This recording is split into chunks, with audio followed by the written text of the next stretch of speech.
Swayam Prabha. Digital India. Educated India.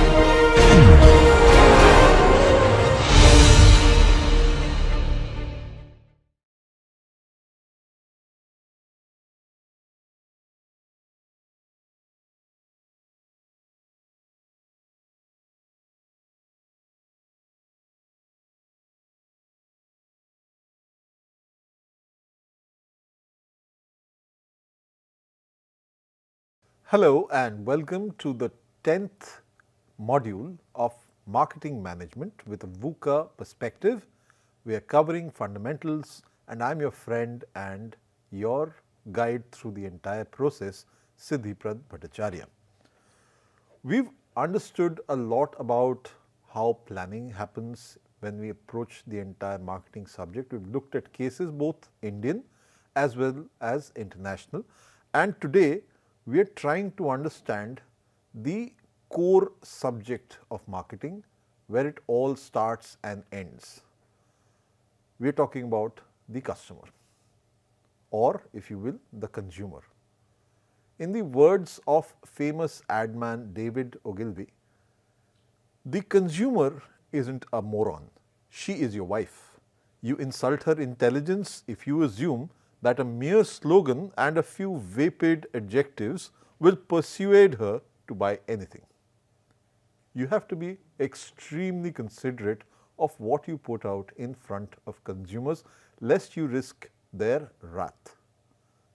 This is why at the heart of the entire marketing matter you find the consumer and our conversations as marketers with them. We are always trying to engage with the consumer, the one stakeholder making all business, commerce and therefore all sorts of marketing possible. Today's lesson is about the consumer and their universe. We begin with a short caselet. Now we take an Indian example here, and if you've seen over the past decade and then some more, Patanjali Ayurveda has become a dominant force in India's market. You've known this through the advent of Yoga Guru Baba Ramdev. He started and headquartered the company in Haridwar, and it blends business with spirituality, channeling the profits it gains into charity, research and development and cost efficiency. Leveraging his immense popularity from TV shows, the brand has rapidly grown and crossed about $1 billion in revenue by 2017. Patanjali's global pricing and focus on Ayurveda have disrupted global giants like Nestle and Unilever, and they are capturing a significant market share, especially in the lower middle class income groups. And it aims to reach about 15 billion in annual sales by 2025, continuing its meteoric growth. And this establishes what the consumer thinks of a particular brand. The way the consumer reacts to a certain brand, the way the environment built around the consumer is really affecting their cognitive abilities and their abilities to understand, think and respond to how a brand should perform in the overall business space. So in today's conversation, we'll have two segments. The first being what characteristics a consumer typically carries, and then a little deep dive into consumer psychology. So first and foremost, let's look at consumer characteristics. Now a consumer's buying behavior, which is what all marketers are after, are influenced by cultural, social and personal factors. All of these things come into play when you're looking inside the mind of a consumer. And these cultural factors exert the broadest and deepest influence on people's perceptions, how they look at the world outside, and how that apparently helps them or obstructs them as they go about fulfilling their needs and wants. Each person has their frame of reference. Their interactions, their reactions to these frames of reference are how they go about fulfilling what they create in their own minds, their wants and their desires. So when you look at the model of consumer behavior, we've already looked at these aspects in the G-stick framework, the marketing tactics on one side, what you do with your product, how you put up your service, how you position your brand, the kind of price you offer it at, the incentives that you give for people to purchase you, communication and how you get the news out to people, and the distribution, which finally ensures that the product or service is there available when you've spoken about it and the message has been received by your intended audience. The context is also very important. So, whether the economics of it work out, whether people are able to afford it, whether they see value in it, technology wise, is it in sync with what is in today? Legally, is it fair? Is it legal to purchase it? Politically, is it the correct thing to do given the climate of the country and the world at large? Socio-culturally, is it wise to take this on? And finally, can they physically take it on? All of these factors impact the ability or inability of a consumer to deep dive into the consumption of a product or service for that matter. Consumer characteristics are clustered in cultural, social and personal levels, and consumer psychology, as you will see, has motivation, perception, emotions and memory, which will impact the buying decision process and create what is called the purchase decision. Thereby, you've received the value which you've been able to create perceptually in the mind of the consumer. So, let us decode all of these factors as we go forward. The first and foremost is culture, because culture is something which sweeps across the entirety of a people, a country at large. So, cultural influence on consumer behavior is probably the most paramount force, the highest order change bringer that you can see actively in your marketing scenario. Remember, we have been talking about VUCA forces, market forces that impact things, and culture shakes the foundations if it shifts. So, you have to be most wary about culture to begin with. What is cultural impact on consumer behavior? It is how the group's way of life. Now, here the group obviously is the number of people of the country who look at their organically clustered audience as one cohesive group. We are Indians, for example. So, if we look at ourselves, we have one country, we have one representation under its national emblems, we have one parliament. Obviously, we are again divided into states as such, but yes, at the end of the day, we identify ourselves as people of this one single nation that way. So, we have these cultures which encompass beliefs, values and behaviors, and these are passed through generations. So, if you look backwards also, you will find these rooted in the culture that comes down generation after generation. The feel that we are Indian is the same that has happened to generations before us. The role in buying behavior is that it shapes the wants and behaviors via what our family values come to us and the institutions which we are either part of or get affected by. Within the culture, there are differences as well. So, if you have to prioritize the autonomy, that is whether I am as an individual able to exert my own wishes, demands and needs vis-a-vis how it works as a collective. So, the entire nation, which is the collectivistic look of things, which takes priority. Culture typically tends to give the collectivistic view priority because it shapes the entire nation as a whole. The individualistic aspect of it tends to belong as a subset to the larger culture, and marketers therefore must understand that cultural values are things that you need to adapt, and therefore you need to create relevant products. Memory brings me to an ad from Bajaj motorcycles. It was a Hamara Bajaj campaign slogan ad. It was the relaunch with a new, more youthful, techie, grungy feel compared to the age-old anthemic version of Hamara Bajaj. In one particular shot in the ad, if you see, there is a rangoli being painted in a town square or a village square somewhere, and there are two bikers who are advancing towards it. They are both astride Bajaj bikes, but the moment they see that particular rangoli, the bikes swerve to the sides, they avoid the rangoli and they again go ahead and meet some distance ahead. The attention to detail of that variety showcases the fact of what we hold dear, or rather dearest, our culture, our values as Indians, and we understand wherever we go in the country the importance of cultural motifs like a rangoli, for example. Whether it be north, south, east, west, the rangoli is a very, very unique floral stroke geometric pattern which we see done very, very lovingly across floors, across temple courtyards, across homesteads all over India. So, that rangoli aspect is something which is interwoven into the tapestry of Indian culture, and so therefore, that brought about in the Hamara Bajaj aspect of that particular advertisement captures the connect which the brand has with the audience at large, with the culture of India at large, and so therefore, it underscores that particular play. Here brands, again like we were mentioning, need to adapt and create products, need to create communication which is relevant to these kind of cultural motifs, so that we not only recognize, but also celebrate the cultural roots, thereby giving the audience a reason to root for us as brands, as marketers. Now, within that entire culture, you will also find there are subcultures.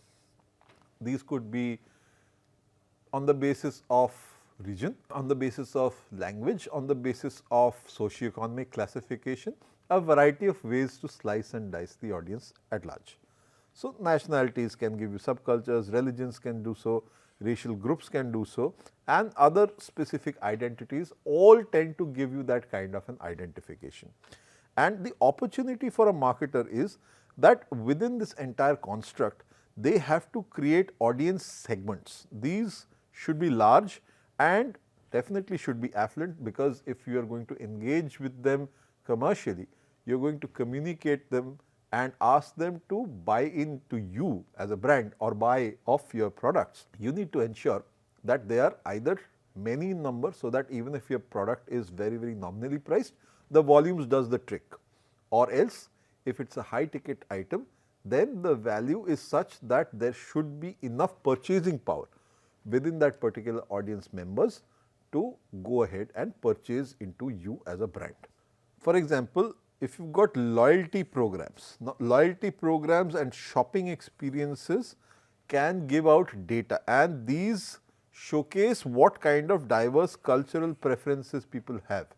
So, if let us say some person who is from Kerala and is celebrating Vishu, their retail purchase will showcase a trend over the years that they are Malayali, they celebrate Vishu, whichever part of the country they may be at.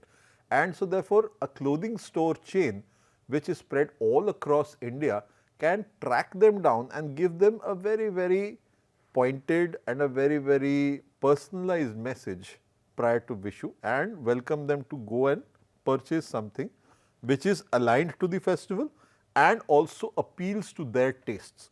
So, hyper localized, at least in the consumer's brain, is what a marketer may always try and achieve.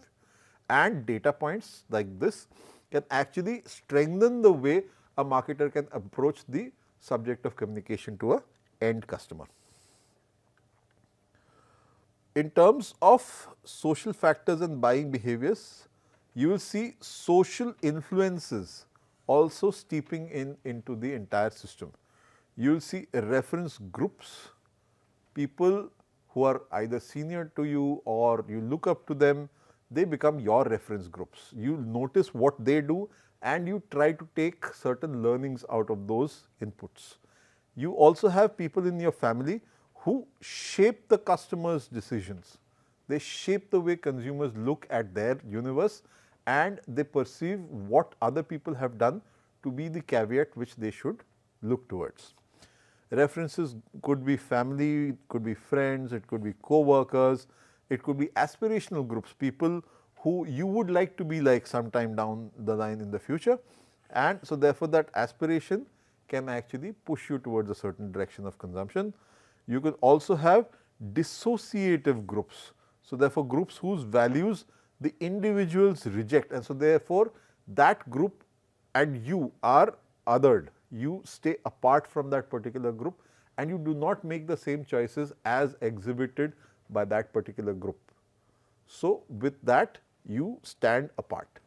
So, these also give you values which give you that individualistic feel and you are able to set yourself apart from the crowd. Then there are people who are opinion leaders. Why are they important, and even more so now in the digital age and the social media age?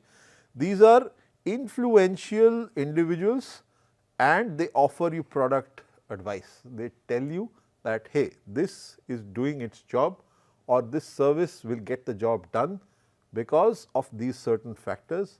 They may have tried them on, they may have actually implemented them, or they could be vouching for them with a certain logic in mind. And these people are used and targeted by marketers through demographic and psychographic insights. Why are demographic and psychographic insights important? Because a certain demographic, a certain region, a certain age group, a certain kind of education, a certain kind of job profile will look for a certain kind of opinion leader. Similarly, psychographically, in subjects that interest you, in things that make you feel that this is something you must have, in ways that things push you away from certain scenarios, you will identify again with opinion leaders who guide you through that particular process. So, therefore, these demographic and psychographic insights influence the way your decision making happens.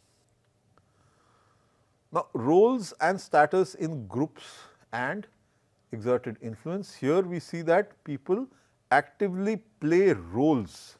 These are all subsets of society and these individuals who are opinion leaders, influencers, they may be peer group leaders and such like, they showcase the activities which are expected when an individual becomes part of a group, and because of which as they stay and they gain the trust of that particular unit that they are part of, you grow in position inside of that group, and it is also showcased at times like with a designation if you are in an office environment, for example.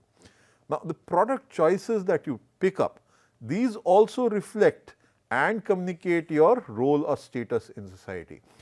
If let us say you come from an affluent family, but you decide that you will learn the ropes of work life by working in a normal environment, you may be at the end of the day used to certain kind of wardrobe, a certain kind of accessories, a certain kind of luxury car, etc. And these may get reflected in your tastes, in your consumption patterns, and may set you apart despite the fact that you may not be that high up in the organizational structure. But since you come from an affluent family, you will use these as exhibits without even thinking twice. It comes naturally to you. On the contrary, somebody coming from very humble means may have the aspiration to grow big, and so therefore, they may actually start consuming more than it is allowed by their pocket, and so therefore, you may see them approaching you in a very, very grandiose manner, and then you may see that it is a bit flaky. So, these are manifestations of the human mind thinking its way through its own journey and representing it through whatever they consume. That is an adornment which they wear on themselves, and they showcase that to the world at large, thereby trying to establish who their individual self is, what they are trying to achieve, and who they want to be later on in life, or how they want to be perceived for that matter. In terms of family types, you have a family of orientation. So, parents, siblings, etc., they shape your values like ambition, they give you their understanding of religion, what is their concept of love, etc. Whereas, there is a family of procreation where once you are married, you have your spouse and children who directly influence your daily purchases. So, one is the formative part, the familial, the orientation familial understanding, and the other part is the procreative family, where you are yourself creating your daily set of needs requirements as your family grows and they are dependent on you, and you are part of that particular structure. In terms of roles, your roles will evolve. The traditional roles, now wives have become primary buyers because they take a lot of home decisions on their own, and these are shifting because as women go to work, both genders become key targets for marketers because even women are career oriented nowadays and they are succeeding at their careers, which gives them a reason to pursue it and celebrate their victories. Now, with that particular end result in mind, marketers see them as potential purchasers of what earlier only men folk were looked at, given the way society has changed. So, nowadays if you see Mahindra Thar, it is looking at getting hold of a lot of women purchase, and they would probably be big shots in corporate scenarios or business women themselves, but they feel rewarded at owning a very muscular, very rough and tough vehicle like the Thar, which can take on pretty much all sorts of terrain. Decisions at times differ because you are the opposite gender. The way genuinely a male versus female mind is typically wired to work also affects the way you think of certain scenarios. Women typically think of the communication and emotional aspects more. Men tend to look at the objective and the first hand stuff more. This is no generalization as such, but in more ways than one, it has been observed, but there is no hard and fast rule that this is exactly the truth. But it also depends on all the formative aspects we have discussed in the past. When you are in a marriage or in a relationship, there are joint decisions as well, where spouses collaborate on high ticket purchases. For example, if you are buying a home, a car or a vacation, if you are both earning, you are contributing towards that. And in terms of personalized reactions, women value more of connections, relationships, the emotional aspect, and they value people. Whereas men often get targeted differently in campaigns. Their approach, at least the organizations which are approaching men, look for feature led communication, logical communication, objective communication, because men folk typically respond better to that. Again, if you look at personal characteristics which influence buying decisions, you will see your age being a factor, the life cycle stage you are in, whether you are a student, whether you are now a working person, whether now you are a family person, whether now you are old and nearing retirement, or whether you are retired and absolutely an old person, you are geriatric. All these life stages, they impact the kind of purchase decisions you are taking. Again, your occupation and your economic status also impact what you are going to do. Do you have the time to buy certain things and then use them? Are you with enough of means to actually afford something? All these factors come into play. The kind of personality you are you an outgoing person, are you an outspoken person, are you shy and demure? Various things affect what you will pick up in terms of showcasing yourself to the world and your understanding of who you are, your self concept. Beyond this, the kind of lifestyle you have been leading, the kind of values your family environment, your ecosystem gives you. And the impact is that the direct influence on consumer preferences and behavior can be seen because of your personal characteristics. These factors together form how the consumer characteristics are formed and how they actually shape the way decisions are getting made. And when time passes by, you have got newer ways of looking at consumption, and in terms of decision making, the paradigms also keep shifting. As you grow in age, your food preferences basis what you can consume and you can actually digest, your clothing, what you can wear and pull off, the kind of furniture that gives you comfort or a certain sense of aesthetic, and where you actually head out for recreation. All of these factors get influenced by your stage in life, and they also align with age. In household composition, the more number of people are there, the ways the household is structured around them for their needs and comforts is different. If you have got nuclear families, you will have different ways the household is arranged vis-a-vis when you have got large families with lots of kids and maybe parents staying over or visiting very frequently. Traditional families form smaller percentage of US households, whereas in India you still have a fair number of joint families, if not in cities, then at least in smaller towns and even in the rural areas. With the urbanization, that aspect is fast shifting away, but still you have a lot of connect given the cultural ethos of how India is structured. Psychologically, you will find that as life cycle stages shift, your purchase patterns also shift. Adults undergo transitions influencing their consumption. For example, their marriage will change something, their retirement will change something, and there are various such life instances which will change the way you look at the things you need and the things that you want. Critical life events like childbirth, career changes and relocation can create new needs, and so these also affect sudden consumption shifts. And at the end of the day, the ratification of a purchase finally comes down to the concept of self. So, therefore, there are certain factors which are psychological traits and they shape consistent responses to stimuli, what you see, what you experience outside of you, and these affect buying behavior as well. So, what are these key traits? How confident are you? So, your amount of self-confidence. Dominance, how well are you able to exert yourself on a scenario, on people? The sociability, do people like you or not? Adaptability, are you resilient in a sudden new scenario or a new challenge thrown at you? So, all these characters, these key traits, they help you or they hinder you in your process of living life, and they also affect your understanding of your own self, the frame of reference that you put around yourself.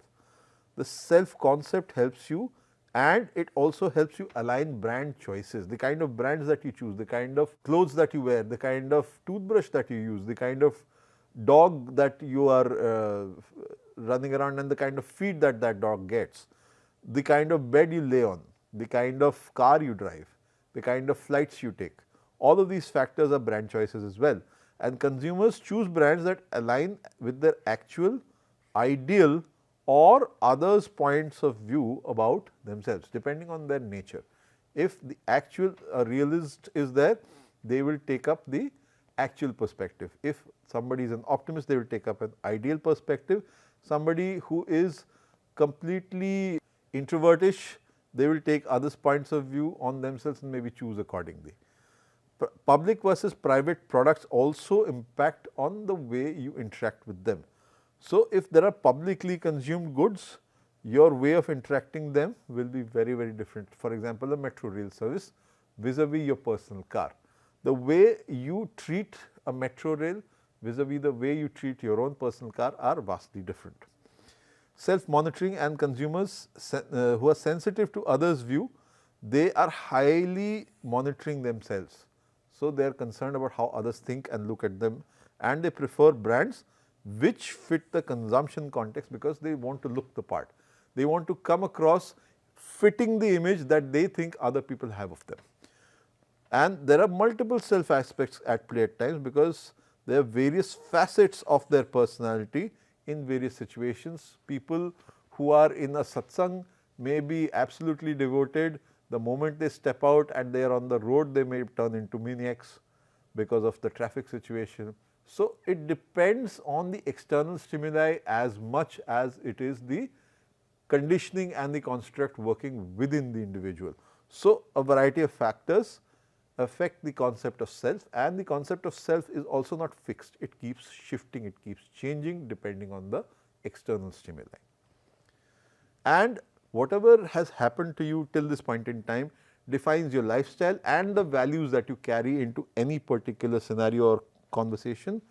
You have a value system, and consumer decisions which are guided, they have the core values, their principles and their understanding of right and wrong, and these shape their long term choices. What insurance will you take? Will you buy a house? Will you buy a flat, or will you buy a land parcel and build on top of it? Will you want to go for exotic holidays, or will you want to go for a Tirth Yatra? So, a variety of things like these impact the kind of behavior that you display. In terms of marketing strategy, target consumers based on their values influence purchase behavior, and marketers identify where you are, who you are, what you're doing, what you're thinking, how do you respond to certain stimuli, and they've been tracking this of you, and therefore they put certain ideas, certain pieces of communication inspired by the insight that people like you and others similar to you have left behind. It gives a lifestyle definition, the way you've been leading your life, and depending on that pattern of living, it is expressed in the activities you have, the interests you have, and the opinions you give or take. Influencing factors in terms of lifestyles are what we discussed before within the subcultures. They are also defined by the social classes. Where are you in society? Are you a rich bloke who is starting off on a job just to fulfill their learning desire, or are you a family scion of a medium enterprise and you exert your capabilities on other people? And a variety of such decisions impact the way your influence and the way you influence others is showcased in front of the world. What occupation do you come from? And the kind of money or time constraints, both of these we have discussed. All of these factors, they impact the way you are looked at and the way you behave, and therefore the decisions also that you take. There are certain things that money stops you from buying into, and there are certain things where time stops you from investing into certain things, because you just can't manage it. And therefore, we get into why people buy into a brand or a particular product for that matter. So, when marketing and environmental stimuli enter the consumer's consciousness, a set of psychological processes combine with certain consumer characteristics to result in decision processes and purchase decisions. The marketer's task is to understand what happens in the consumer's consciousness between the arrival of outside marketing stimuli and the ultimate purchase decisions. The gap in the middle, what actually creates that particular purchase decision is what marketers are after. They are always trying to figure out that particular moment when it clicks in the mind of the consumer, that penny dropping moment, when they are ready to part with their money, when they are ready to open their wallet and pay for a product or service. There are 4 key psychological processes. One is motivation, one is perception, one is learning, and the final is memory, and these fundamentally influence consumer responses. Understanding consumer motivation begins with understanding needs that the consumer aim to fulfill, and how do they do that? With their actions. So, all of these 4 factors we will look into in detail in this conversation. Before we get any further, this is one of the most famed models to understand needs of consumers and people at large. This is the much touted, much celebrated Maslow's hierarchy of needs. As people move up in terms of their economic and social status, their needs, their behaviors exhibited, they keep changing. At the most basic level, people need food, water, shelter, roti, kapda, makan. This is at the entry level of all human needs. Without this, life is not possible. So, the shelter, the water to drink and the food to subsist are the basic physiological needs, so your body stays alive. Next, you need a place to stay. So, you need security and protection. So, this actually is one step above the shelter. A shelter could even be under a tree, but security and protection comes from an enclosed space which you can own, which you can control, whether it be rented, whether it be owned. So, these come in the form of your place of staying or living. Then you have got social needs. Man is a social animal. So, social needs come, they want to belong, they want to be part of a group, a community, something as unitary as a family, something as large as a nation. Then you have got esteem needs. How does society look at you? How do you look at yourself? So, both these aspects impact what your self-esteem is, your recognition in society, and the status you enjoy. And then once you grow beyond all these aspects, finally you run into a space where you need to actualize yourself. What am I here for? What am I doing? Why should I be pursuing this? Why should I be moving into this kind of space? What do I need to do to actually give myself satisfaction and joy? Here, self-development, your growth and your realization aspects start to kick in, because now all the other things are taken care of. You are now concentrating on what really is going to change and give you satisfaction and joy. One stacked on top of the other means that when you are at the above level, the below levels have already been fulfilled. So, as you grow up to safety, your physiological needs are already met. When you are at esteem, your social, safety and physiological are already met, and when you are self-actualizing, everything else is all taken care of. You are now free to think about what you want to do with yourself. So, needs, wants and demands emanate from this particular hierarchy. Your basic needs, like we spoke of, are physiological, then you go into psychological. Hierarchy of needs gives you that particular ladder to climb, and then customers prioritize the basic before moving on to the higher level needs. This is something we talked about. Now, what are needs, wants and demands? Needs are the basic human requirements without which subsistence, functioning, survival, they become a problem. Wants are shaped by culture, because you have to be equal or better than the person next to you, the people you identify with as part of a group, or yourself as an individual who wants to stand out in a group.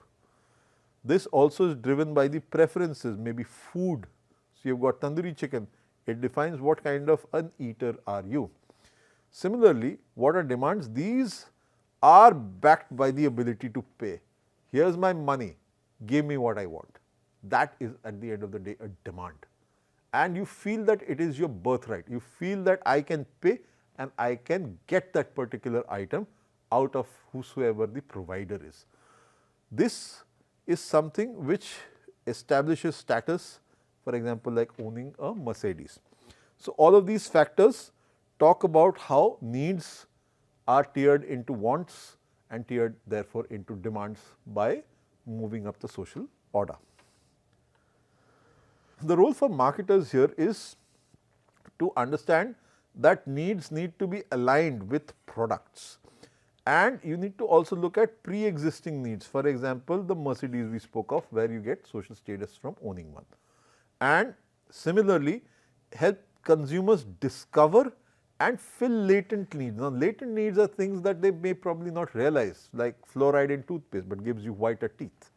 And for example, the beautiful synchronous movements and apps and capabilities of an Apple iPhone, or if you want, you can get into Dollar Shave Club and get subscription razors which come to your doorstep every month, and you can have a very nice trim and shave. So, the key insight here is that marketing helps customers understand what they want and provide convenient solutions, so that those desires that they have, they are met. Shaving is not a desire, shaving is a need, but the desire is to look well groomed. That desire, once fulfilled, is something which gives the customer satisfaction. Now, at the end of the day, the customer is able to pay. They can pay for the best shave in a 5-star hotel salon, or they can choose to buy the latest Gillette Mark 4 or 5, whatever it is doing nowadays, and if they can't, they have to go with the basic cutthroat razor and a single blade of topaz.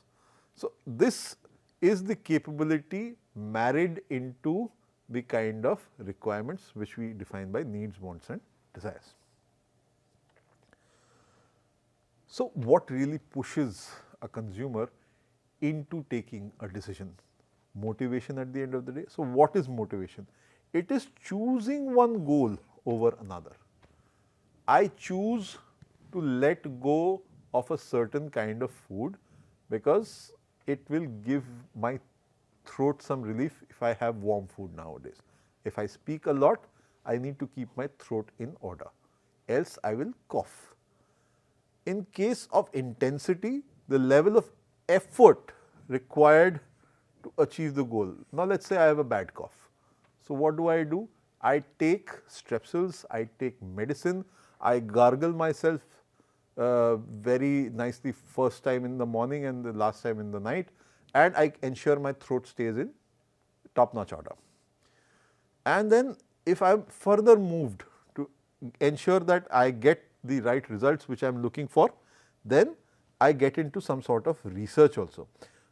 So, when consumers are looking into the kind of things that will give them that particular satisfaction in terms of product, in terms of usage, marketers can use in-depth interviews to understand underlying consumer motives. Walk a mile or two in the life of a consumer, quiz them, probe deeper, understand what it was that shifted their understanding and got them into the mood to purchase a particular product. What was it that instigated that particular decision? Was it a need? Was it a desire? Was it that demand that they could now pay for it? What tipping point did the consumer reach that the decision actually became manifest? So, there are ways market research actually gets into it. We will discuss market research and other factors in further detail going further into the subject. So, there are various ways. So, you can do word association, you can throw a lot of words and see what the consumer warms up to. You can give them a partially finished sentence and ask them to finish it, giving them a way to express and put into words what their empty minds have in terms of unclear thought, but which they act on very, very subconsciously. Then you show them pictures and you ask them to interpret, and what comes to mind obviously is analyzed with the help of psychoanalysts, and then you come to a conclusion that they have these aspects going on in their mind because of which they act or are motivated to act in a certain way. You also put certain people in a certain role and see how they play out, how their interactions are, what kind of mannerisms do they exhibit, do they get angry, are they very, very friendly, are they aloof. You understand the typical characteristic of people through role plays as well. The key insight here is indirect probing, because if you directly ask somebody a question, they may just say a flat out no to your face. But if you use this kind of engaging technique or two, then you may actually uncover deeper consumer mindsets and which explicit questioning may miss out on. You may not exactly get to the root of the matter. And perception therefore becomes a force, because this perception is what is motivating them. So, by definition, perception helps you select, organize and interpret information. So, this is how I see certain things, I see certain colors, I see certain shapes, I see certain patterns, I see people, I see within all of those constructs, I see nationalities, I see cultures, I see religion, I see place of birth, I see age, I see economic status, I see occupation, a variety of things are perceived by me. I have various senses.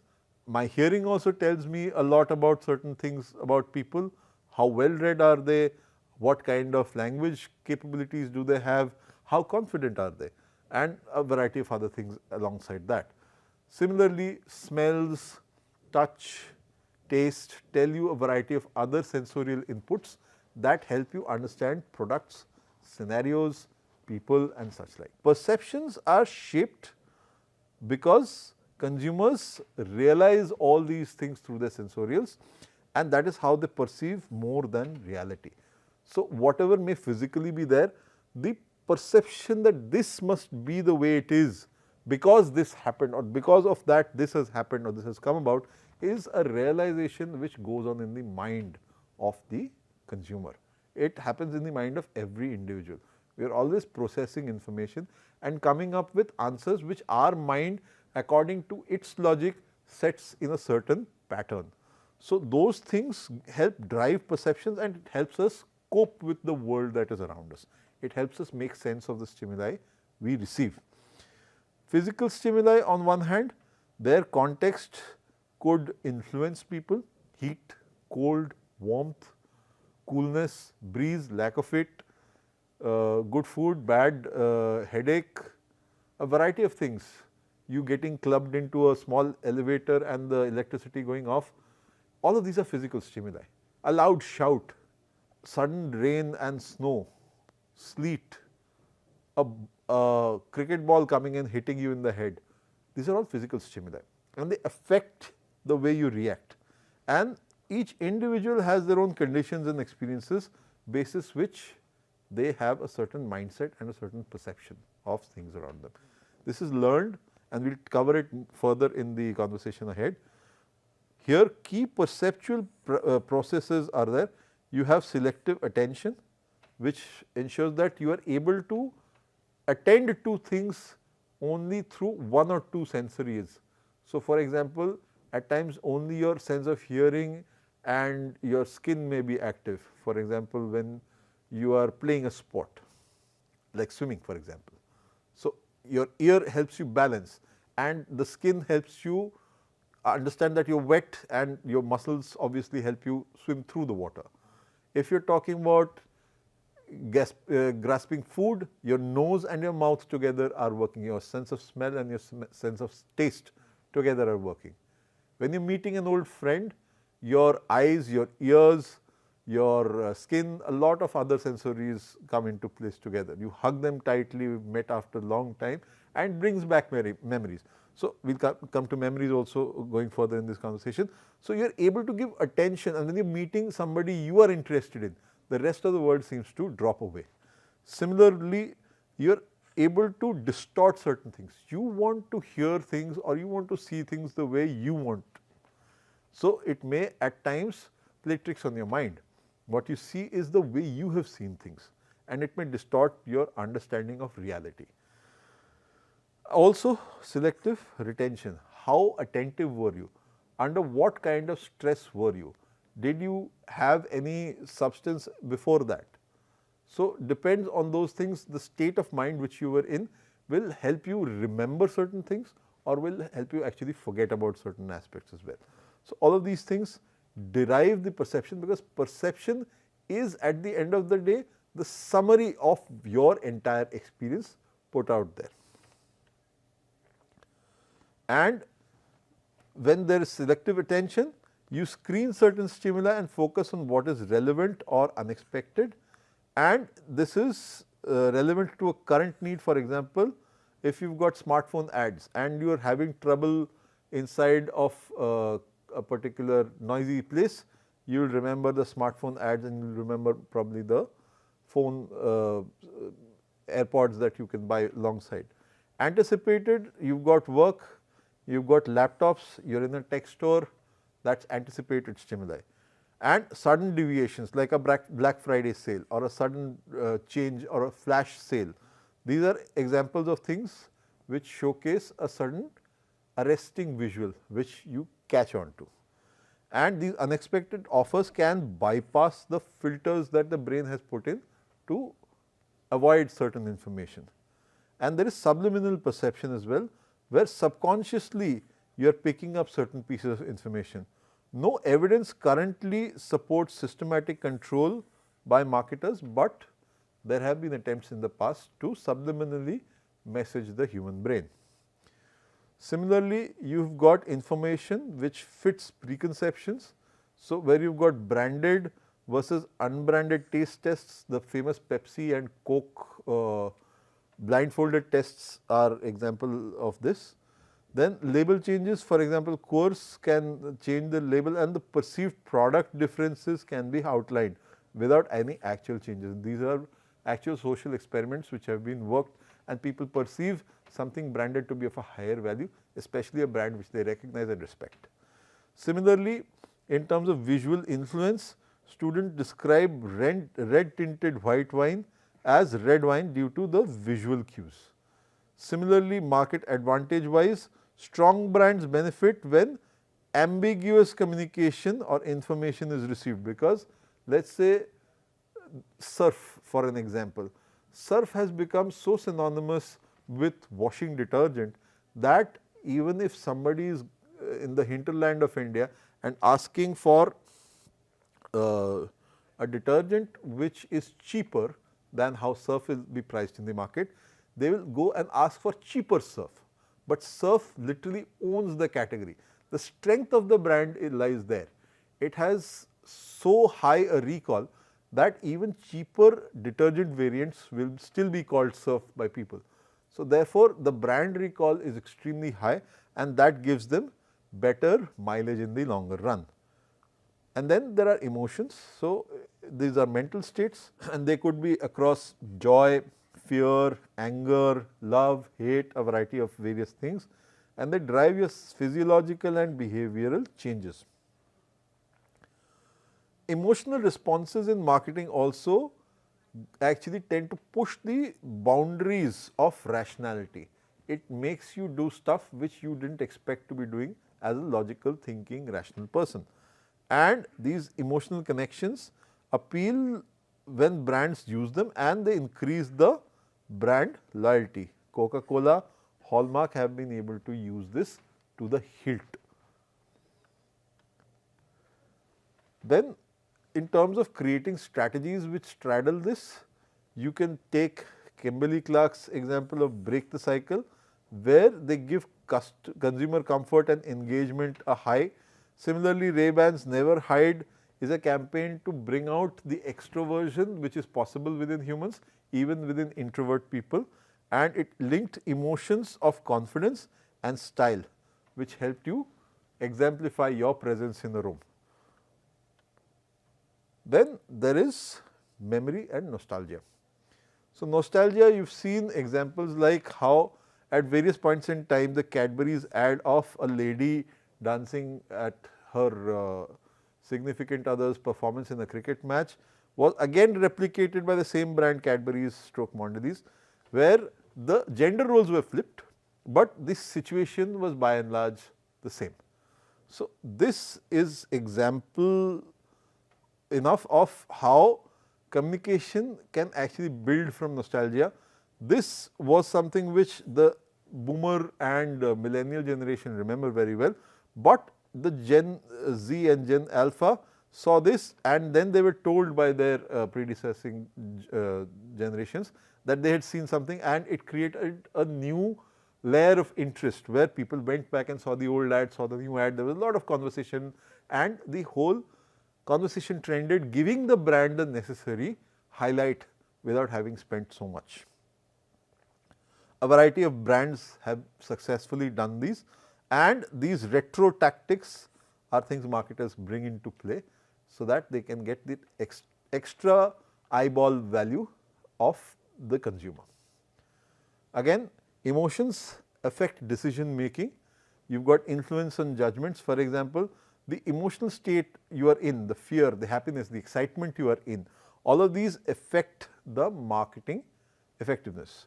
So, if you are looking at fear, you would want to donate to a charity. If you are looking at excitement, you will look at a particular brand of car and what it has on offer. So, at the end of all things, what you can truly understand is consumer behavior is crucial for marketers to understand, because only then will they be able to devise effective strategies. Studying how consumers make decisions and marketers really will be able to understand needs, preferences and any challenges that exist. If there are certain things which are not being explained, maybe you need to probe deeper like we discussed. And this knowledge actually enables companies to create products and services that align with the expectations, because perception drives the purchase mechanism for the consumer. And when they have certain expectations, their needs to be met, their wants to be fulfilled and their demands to be answered. So, all of these things form part of the expectation set. You have got needs which you need to be met, you need the wants which are desires really to be fulfilled, and they have demands. These are in the form of questions mostly, and these need to be answered. Yes, I am raising my hand, I am giving you the answer, I am giving you the product, I am giving you the service which answers your demand, because I am the producer, I am going to give it to you. And so you are satiated, you are satisfied, you go home happy and loyal to me as me, the brand. So this is one way brands and marketers need to think, and this knowledge enables them to align with products and services and with the expectations of the customer, and this also helps to lead to greater customer satisfaction and loyalty, like we just spoke of. Because if I am present, I am listening, I am capable to answer what your needs, wants and desires are, I am able to answer your demands, I am going to be gaining your loyalty. Consumer behavior, like we discussed, the probing of it will help us give a deeper understanding of who the exact audience is, what kind of segmenting will help me cluster that particular audience into a final set, and how I can give them customized marketing messages, defined by occasion, defined by how they remember things, defined by who they are, what they want in life, and whatever promotion I do, I reach the right audience in a relatable manner, because my storytelling has to match the expectation. This will help in deciding pricing as well, whether there is value enough in that particular product for people to buy, the distribution channels, where is my customer to be found, how can I tap into that particular aspect and ensure the product or service is made readily available to them, and what advertising techniques do I employ. And using this, we can use the behavioral patterns to anticipate any future trends that are around the corner, and we can plan for these accordingly. And it allows businesses to build lasting customer relationships, because we have already taken a step ahead. We are ready for the expected change that is going to come about in individualistic thinking, group wise, socially, culturally, nationally, globally. So, at any stage, at any level, at any structural hierarchical cutoff or niche level, a suave marketer is able to interpret all these inputs and come up with an answer in place in time.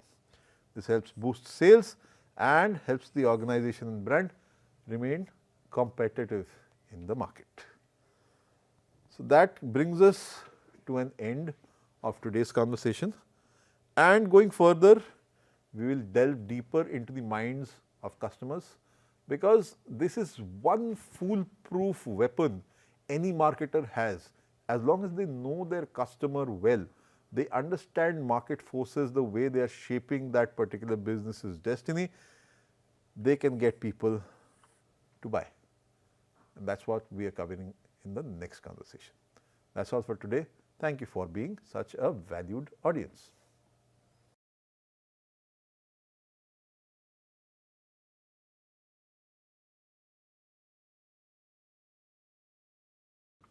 Hello and welcome to this piece of literary snippet. We usually know William Shakespeare as the most revered figure in the history of English literature. But we often tend to forget that he has also been one of the most hated figures in literature. And here I am not talking only about those boys and girls who have to memorize long sections from Macbeth or King Lear or Julius Caesar before they can go and sit for their school or college exams. But I am also talking about people who are themselves quite famous authors. Tolstoy, for instance, considered the writings of Shakespeare to be, and I quote, crude, immoral, vulgar and senseless. George Bernard Shaw absolutely loathed Shakespeare, as he did Homer.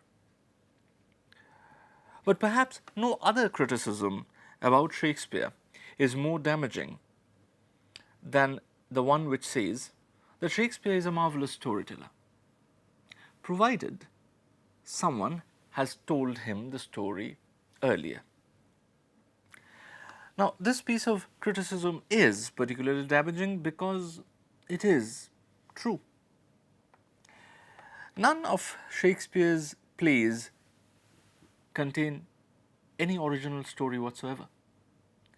They are all written using pre-existing materials, pre-existing stories. Now, does that diminish the stature of Shakespeare as a dramatist? Well, I'll leave that for you to decide. See you in the next episode of Literary Snippets.